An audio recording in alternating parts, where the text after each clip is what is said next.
So you open up Instagram or, any travel feed, and the pictures from Moscow, St. Petersburg, they look, well, stunning. You see this vibrant architecture, busy streets. Yeah. Everything seems functional, almost normal even. Yeah, it does look that way on the surface. But then you check, say, the U.S. State Department or the U.K. Foreign Office website, and it hits you with this really stark warning. Level 4, do not travel, period. Right. And that contrast, that cognitive dissonance for anyone even thinking about visiting, Yeah. it's huge. It's a massive conflict, absolutely. And that's exactly what we're trying to do in this deep dive. We've gathered a whole stack of sources here, everything from those official government warnings, which detail serious risks like wrongful detention, all the way through notes from immigration lawyers, and then filtering in really practical reports from tourists, expats who are actually there now or were recently. Think Reddit threads, travel blogs, that sort of thing. So the goal is to kind of synthesize all that. Precisely. To give you the clearest possible picture, the unvarnished reality, let's say, of the risks, the logistics, what you actually need to prepare for if you're considering this in 2025. Okay. Because the bottom line seems to be travel is technically possible, especially to the big cities. Physically possible, yes. But almost every rule you'd normally rely on, the logistical ground rules, Yeah. they've completely changed fundamentally. That's it. You've got this functioning daily life. Things seem normal in some ways, but it's existing alongside this systemic political unpredictability. It's a strange mix. Okay, let's start unpacking that. Let's talk about the safety situation first, that dichotomy. Yeah. Right, so the first impression, if you look at some expat guides, is that cities like Moscow and St. Petersburg, they operate with, typical big city risks. Pickpockets, crowded metro, that kind of thing. Yeah, the sort of standard cautions you take in London or Paris. Some sources even suggest street crime might actually be lower than in many Western capitals. And that might be true for that specific type of local petty crime, particularly right in the city centers. But we have to immediately throw in the major caveats, the big risks that really shatter that illusion of normalcy. Okay. First off, geography is critical. You absolutely have to stay away from the border regions. We're talking Crimea, Kursk, Belgorod, Donetsk. Active conflict zones. Exactly. They are subject to shelling, regular drone attacks. It's simply not safe for visitors, period. And this threat, the drone attacks, the explosions, it's not just confined to the border areas, right? Yeah. That's a key point for travelers thinking they'll just stick to Moscow. That's correct. That's a crucial update. There have been confirmed drone attacks and explosions well within major metropolitan areas, Moscow, Kazan, St. Petersburg included. So tourists can't just assume they're geographically insulated from the conflict's effects. And on top of that, we can't ignore the terrorism factor. Remember the Crocus City Hall attack back in March 2024? Horrific, yeah. ISIS Khorasan claimed responsibility. It was the deadliest attack in Russia in, well, decades.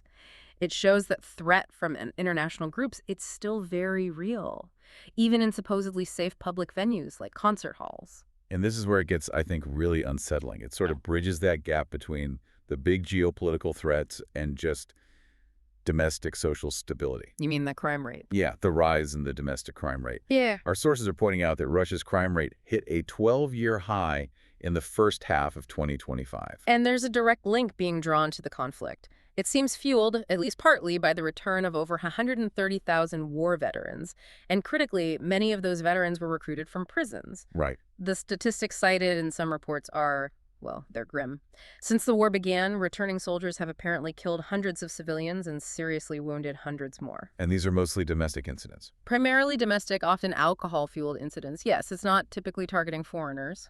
Okay, but still, that sheer volume of internal social strain, it suggests that just general public interaction might carry this heavier sort of undercurrent of instability than before. You feel it. It definitely points to a shift, maybe a fraying of social trust. Beyond that kind of background instability, though, there are more direct risks of social and political targeting. Okay, like what? Well, for ethnic minorities, particularly people from the Caucasus region or those with a darker complexion, there's reportedly a heightened risk. More profiling, more random police checks, sometimes less help from police, and potentially targeting by nationalist youth groups. And what about the LGBT plus community? The legal situation there sounds incredibly restrictive. It is. It's explicit and severe. Since 2024, the Russian Supreme Court labeled the international LGBT movement as extremist. Which has real consequences for visitors. Absolutely. For foreign citizens, this isn't just theoretical. Violating these so-called propaganda laws, it can mean fines, jail time, even deportation. So the advice is clear. Avoid any public displays of affection. Don't display symbols like the rainbow flag. It's simply not safe. Wow. Expats also flag specific dates to be extra careful, things you wouldn't normally think about. Yeah, a few specific dates pop up. April 20th, which is Adolf Hitler's birthday, apparently attracts some far-right elements. November 7th, the October Revolution anniversary. And also, just big soccer match days. What though? The concern is groups of drunk young radicals or nationalists gathering in public spaces. The advice isn't necessarily hide in your hotel, Okay. but it's about exercising extreme caution, knowing that the usual rules for large crowds might not apply on those specific days. Be aware. Got it. Now, let's pivot to maybe the biggest risk, the one driving that level 4 advisory, the political danger. Yes. This is the top-level concern from governments like the US and UK. The risk of wrongful detention, arbitrary arrest, essentially being used as a political pawn, a bargaining chip. And this risk skyrockets if you happen to hold dual citizenship, right? Like US Russian or UK Russian. Exponentially worse, yes. This is critical. If you are a dual national, Russia only recognizes your Russian citizenship while you're there, meaning you can be flat out denied access to your other country's embassy or consulate. And perhaps most chillingly, you could potentially be subject to the military draft or mobilization efforts. So you're treated just like any other Russian citizen in that regard. Exactly. The sources are incredibly explicit on this. Dual nationals must understand they fall under Russian law and obligations first and foremost. Okay, finally in this section, the digital world. The advice here sounds genuinely alarming. It is. You have to operate under the assumption that it's essentially a total surveillance state. Assume all your electronic devices, all your communications are being monitored. All of them. That's the safest assumption. And what's really crucial, and confirmed by multiple sources, is that arrests have been made based on information created, transmitted, or even just stored while the person was outside Russia. Things they posted years ago from home? Potentially, yes. Content created or engaged with months or years prior in another country. So this isn't just a mild suggestion. The U.S. State Department explicitly advises logging out of all your social media accounts before you go, and crucially, avoiding accessing them while you are on Russian soil. Even if the content seems harmless. Even then, the interpretation of what constitutes extremism or criticism can be incredibly broad and unpredictable. Better safe than sorry. Wow. Okay, that paints a picture of, well, an environment of pretty tight control. So let's talk practicality. What does this actually mean day to day? How do you even buy a coffee if, the whole system feels precarious? Right, the money situation. This is probably the single biggest friction point for visitors now. Because Western cards don't work. Correct. Your foreign-issued Visa, your MasterCard, Amex. They simply do not function in Russia due to the sanctions. Full stop. So what are the options? You basically have two main paths. One, bring cash. Lots of it. Euros or US dollars are preferred. But remember, the customs limit you can bring in up to $10,000 or $10,000 equivalent without declaring it. And who's second option? Navigate the local payment systems. Some sources mention China's Union Pay cards having limited acceptance, maybe in high-end tourist spots. But realistically, for any significant stay or just for easier transactions, you'd ideally want to get a Russian MIR card. Which isn't straightforward for a tourist, I imagine. It's not trivial, no. Requires some local setup. So cash is often the default, especially for short trips. Okay. What about getting there? Flights seem complicated, too. Equally restrictive, yeah. There are essentially no direct flights between Russia and most Western nations anymore. So you have a transit. You have to use stopovers. Common hubs right now are places like Istanbul in Turkey, Belgrade in Serbia, Dubai in the UAE, or Doha in Qatar. And there's an air safety advisory, too. Yes, that's worth noting. The FAA, the U.S. Aviation Authority, downgraded Russia's air safety rating to Category 2. It reflects concerns about regulatory oversight of Russian carriers. Something to factor in. Right. And insurance. I know that's mandatory for visas. It is mandatory, yes. And here's another sanction impact. Most Western travel insurance companies now explicitly exclude Russia from their coverage. So your policy from home likely won't work. Probably not. You have to use specific Russian insurance companies. One name that comes up is Solidarity. Apparently, they have systems set up to accept foreign card payments online and meet the requirements with a visa application. You have to use one of their approved insurers. Okay, similar story for booking hotels, I guess. No more Booking.com. Exactly. Those major Western booking platforms are gone from the Russian market. You need to use local alternatives. Zen Hotels is one frequently mentioned that reportedly can process foreign card payments. This is all sounding like a lot of hoops to jump through. It is. And it brings us to mobile communication. This is actually a huge practical hurdle now, especially for modern travelers used to being connected. What's the issue? There's a new law, came into effect January 2025. It makes getting a local Russian SIM card extremely difficult for tourists. How so? To register a mobile phone line now, you need to link it to something called a Gosuslugi account, that's like the government services portal, and you also need an SNILS number, Which is? Russia's equivalent of a social security number or national insurance number. Things a short-term tourist simply won't have. So you basically can't easily get a local number. What's the workaround? What do people do? Well, it seems almost like a deliberate move to make digital life harder for temporary visitors, doesn't it? It does feel that way. So tourists are kind of locked out of the local mobile network in that sense.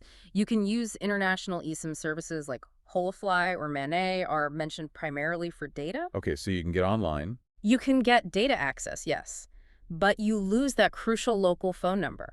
And that number is often needed for verification for lots of local apps and services. Think ride-sharing apps like Yandex Go. They often use SMS to verify your account. Ah, so you're digitally hobbled in a way. You are. You're sort of isolated from parts of the local digital infrastructure, which, by the way, makes having a reliable VPN, a virtual private network, absolutely essential. Why essential? Because so many Western services are blocked inside Russia. Facebook, Instagram, Twitter, many international news sites. You just can't access them directly. A VPN is the only way around those blocks. It really is a strange situation. You mentioned Russia has these stated goals of, like, liberalizing citizenship for people who want to stay long-term. Yeah, there are policies aimed at attracting certain types of immigrants or returning Russians. But at the same time, the entry process, especially for tourists, sounds incredibly strict and full of these hurdles we've been discussing. It's a paradox. It is. For tourism itself, the easiest route for many nationalities now is the electronic visa, the e-visa. What's that involve? It's relatively straightforward single entry, usually valid for up to 30 days, stay within a 60-day window, processed online relatively quickly, and lower cost. Oh, not for everyone. Not for everyone.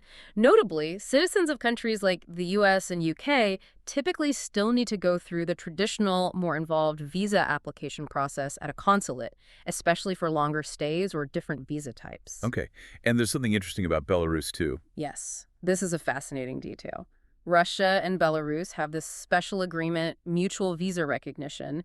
If you have a valid traditional Russian visa, you can generally enter Belarus on that same visa, and vice versa. Makes combined trips easier. Right. But, and this is crucial, that agreement explicitly excludes the easy electronic visa. So if you get the quick visa for Russia, you can't just hop over to Belarus with it. You need a separate Belarusian visa. The fine print really matters. Definitely. Okay, let's talk about police interactions.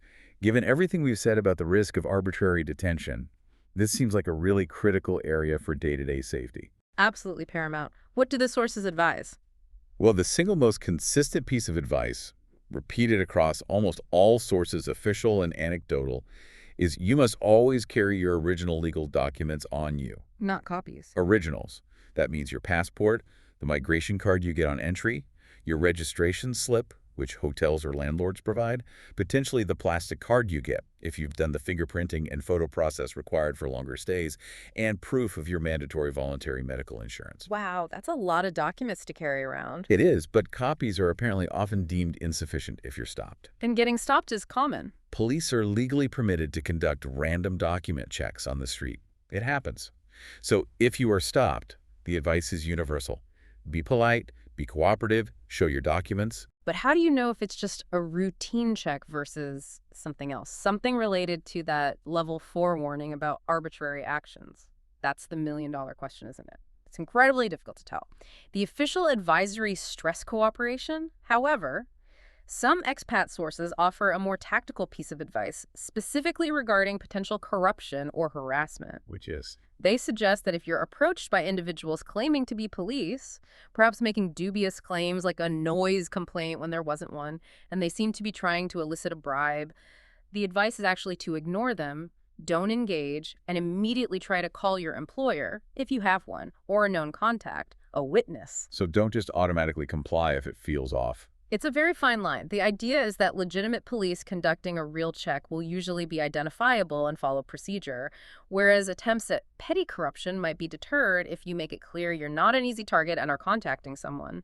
But it's a judgment call in a stressful situation. Definitely murky. Yeah. Okay, just quickly on general well-being stuff. Anything else stand out? A couple of practical points. Tap water generally advised against drinking it directly. Boil it, filter it, or stick to bottled water. That's pretty standard travel advice in many places, but worth repeating. And mental health support, Yeah. given the potential stresses. Interestingly, yes. Even within this controlled environment, resources apparently exist. One source mentioned the HSE Center for Psychological Counseling has a 24-hour hotline, potentially accessible for foreigners needing support. So help is theoretically available. Hashtag outro. So wrapping this up, this deep dive really highlights that visiting Russia in 2025, it's this complex calculation, isn't it? It really is. It's weighing that genuine desire, perhaps for cultural experience, seeing these undeniably beautiful places, Moscow, St. Petersburg, Siberia, the Caucasus, against accepting these really significant non-standard risks. Exactly. You've got these functional, often impressive cities on one side. But they're coexisting with this bureaucratic financial and political infrastructure that is, well, entirely unpredictable at times. It's highly monitored and ultimately geared towards state control. That's the reality you're stepping into. That is the reality. So the decision to travel, it really demands you weigh that cultural reward, whatever it is you're seeking, against the very real documented risks. And we're not just talking about petty theft here. Oh. We're talking about the risk of wrongful detention, the possibility of being used as a bargaining chip, facing serious consequences for things you might have posted online years ago from the comfort of your home. Especially if you're a dual national. Especially then, yes. The risks are significantly amplified. It really puts the entire burden of risk assessment squarely onto the individual traveler. There's very little safety net. Pretty much. So, given all that, and given the economic isolation, the reliance on cash, these local systems, here's maybe a final thought to leave people with as they weigh their decision.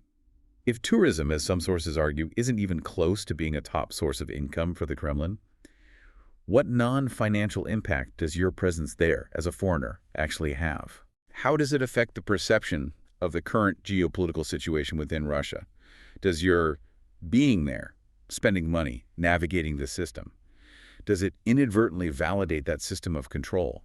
Is the personal experience worth that potential implication? That's a really provocative question to consider. No easy answer there. Something to mull over. Indeed. Travel wisely if you do decide to go. Be prepared.